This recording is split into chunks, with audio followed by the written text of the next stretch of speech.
Assalamualaikum warahmatullahi wabarakatuh. Saya Nuralesa Fitri. Jadi kali ini saya akan menjelaskan tentang runtuhnya kejayaan Andalusia Cordoba Spanyol. Selamat menyaksikan. Beberapa abad lamanya, Islam menyinari Eropa Spanyol, Andalusia dengan kebudayaan dan peradaban agungnya. Dapat digambarkan suasana keilmuan dan kebudayaan pada saat itu. Para ilmuwan dan intelektual muslim yang bercengkerama dengan penemuan-penemuan dan tulisan-tulisan mereka. Para ahli seni bangunan yang memperindah tata kota dan istana dari masa ke masa hingga tersebut.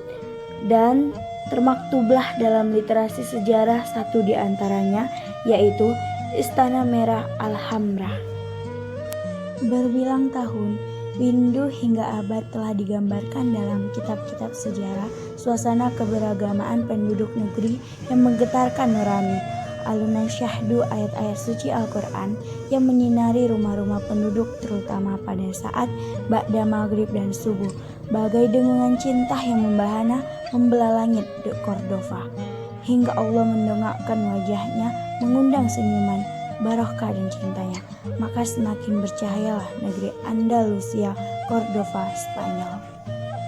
Waktu berjalan dalam keharmonian dengan mengundang kebosanan tersendiri dalam takdirnya, ibarat anak kecil yang mulai melupakan mainan kesayangannya. Kota nan syahdu sinarannya dulu, kini bagai cahaya api neraka yang membakar jiwa-jiwa yang telah mati, bahkan yang masih redup dan benderang menyesali keadaan demi keadaan tanpa bisa berbuat apapun. Petang menjelang maghrib dan malam datang menjelang alunan musik maksiat menyemarakkan kota, menggantikan bacaan Al-Quran terdahulu hingga Allah turun ke kaki bumi pada waktu sahur.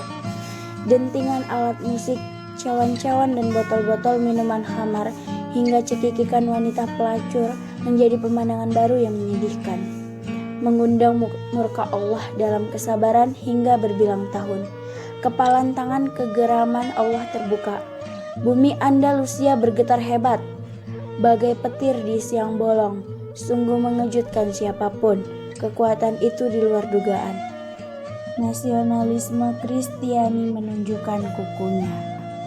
Bagaimana tidak jiwa hancur lebur di antara dua ancaman opsi?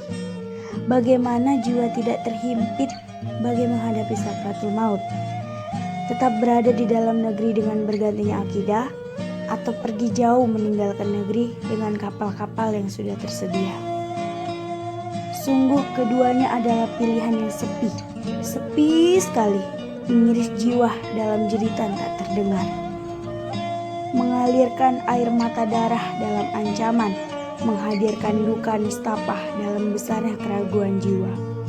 Sungguh bagai tanpa pilihan, sungguh kejamnya ancaman tidak mengenal waktu lama. Mereka yang menaiki kapal berbondong-bondong menatap negeri tercinta dengan duka tak tergambarkan. Suara tangisan perpisahan memilukan hati hingga terjadi suatu tragedi yang tak terpikirkan sebelumnya. Tangisan pilu dan jeritan makin menunjukkan eksistensinya.